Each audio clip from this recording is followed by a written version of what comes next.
Computer typing व short हँडचे कैवारी संस्थाचालकांचे लाडके महाराष्ट्र राज्य परीक्षा परिषद पुणे MSCEचे अध्यक्ष डॉक्टर नंदकुमार बेडसे भाप्रसे यांनी सांगली जिल्ह्याच्या पहिल्या एकदिवसीय अधिवेशनात उपस्थित राहून संस्थाचालकासोबत दिलखुलास संवाद साधला।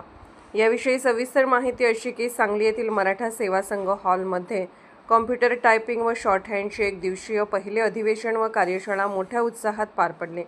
प्रारंभी परीक्षा परिषदेचे अध्यक्ष डॉक्टर नंदकुमार बेडसे व सौ सुप्रियाताई बेडसे यांचा संघटनेच्या वतीने मानपत्र, शाल व श्रीफळ देऊन सत्कार करण्यात आला। यावेळी बोलताना डॉक्टर नंदकुमार बेडसे म्हणाले की विद्रोहाला जन्माला घालू नका, खरे बोलायला शिका। परीक्षेतील 99% समस्या कमी झाल्या आहेत। विनाकारण परीक्षा परिषदेला बदनाम करू नका। विद्यार्थी चुकल्यास मान्य करावे। आपले अपयश दुसऱ्यावर ढकलण्याचा प्रयत्न कोणी करू नये। कॉम्प्युटर आपल्या कमांडप्रमाणे काम करतो याचे भान ठेवणे आवश्यक आहे। परीक्षा सुरू असताना स्क्रीनवर गोल फिरणे म्हणजे कॉम्प्युटर हँग झाला असा त्याचा अर्थ लावणे चुकीचे असून पुढील सूचनेसाठी वाट पाहणे असा अर्थ घ्यावा। यावर टाइम अपचा उपाय काढला असून यापुढील परीक्षेत सरळ टाइम अपचा मेसेज दिसणार आहे। परीक्षा परिषदेचा नवीन सर्व्हर सक्षम करण्यात आला असून परीक्षा चालू करताना व पेपर सबमिट करतानाच इंटरनेट लागणार आहे। परीक्षेत विद्यार्थ्यांकडून अनावधानाने चुकीचे की कॉम्बिनेशन वापरल्याने प्रॉब्लेम निर्माण होतात। परीक्षेत गैरप्रकार होऊ नयेत म्हणून परीक्षा केंद्रावर CCTV बंधनकारक करण्यात आले आहे। मागील परीक्षेत राज्यात 48 केंद्रावर परीक्षा परिषदेने स्वतः CCTV लावले असल्याची माहिती त्यांनी दिली। विद्यार्थ्यांना प्रेरणा मिळावी म्हणून कॉम्प्युटर टायपिंग परीक्षेत प्रत्येक विषयात गुणानुक्रमे येणाऱ्या पहिल्या 5 विद्यार्थ्यांची यादी वेबसाईटवर प्रसिद्ध करण्यात येते। अनधिकृत गोष्टी टाळण्यासाठी यापुढे विद्यार्थ्यांची मोबाईलवर हजेरी चालू करण्यात येत असल्याचे ते म्हणाले। कर्तव्यदक्ष, अभ्यासू, प्रामाणिक संस्था चालकांचे कैवारी तर अनधिकृतांचा कर्दनकाळ म्हणजेच डॉक्टर नंदकुमार बेडसे अशी भावना संस्थाचालक व्यक्त करीत आहेत।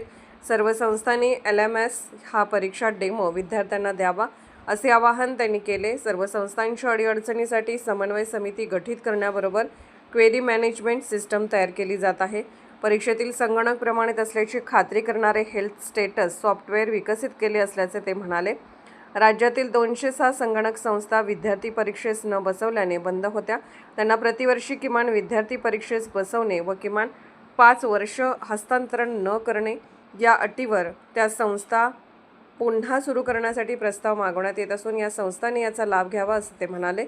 वर्षातील दोन्ही परीक्षांचे वेळापत्रकही 20 जून ते 20 जुलै व 20 डिसेंबर ते 20 जानेवारी या दरम्यान घेण्याची योजना आखली जात आहे। अभ्यासक्रमात बदल केला जात असून AI टूल्सचा समावेश केला जात आहे। विद्यार्थी हितावह सारथी बार्टी या योजना चालू करण्यासाठी प्रयत्नशील असल्याचे ते म्हणाले।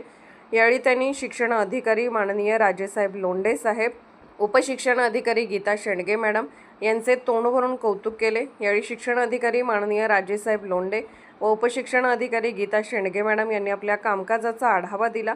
यावेळी ज्येष्ठ संस्थाचालक अंगदराव मोटे सर व छत्रपती संभाजीनगरचे मोहनराव भोमे यांचा शाल श्रीफळ देऊन सन्मान करण्यात आला। दुपारच्या सत्रामध्ये लघुलेखनावर अनुराधा थिटे, कॉम्प्युटर टायपिंगवर हेमलता ढमडेरे तर AI वर संतोष झुंजाड सर यांनी माहितीपूर्ण कार्यशाळा घेतली। तब्येतीच्या कारणाने कार्यशाळेस हजर राहू न शकलेले व सर्वांना तांत्रिक अडचणीत मदतीचा हात देणारे ज्येष्ठ संस्थाचालक श्री रविकांत जेरे यांची अनुपस्थिती सर्वांना जाणवत होती।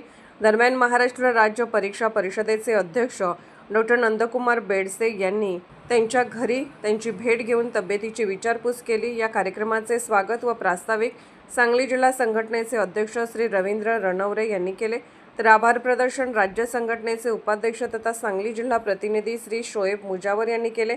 या कार्यक्रमास राज्य संघटनेचे पदाधिकारी, जिल्हा संघटनेचे पदाधिकारी व संस्थाचालक मोठ्या संख्येने उपस्थित होते। वार्तांकन प्राध्यापक VC पुजारी, Dnyanada computer typing centre Sangli यांनी केले।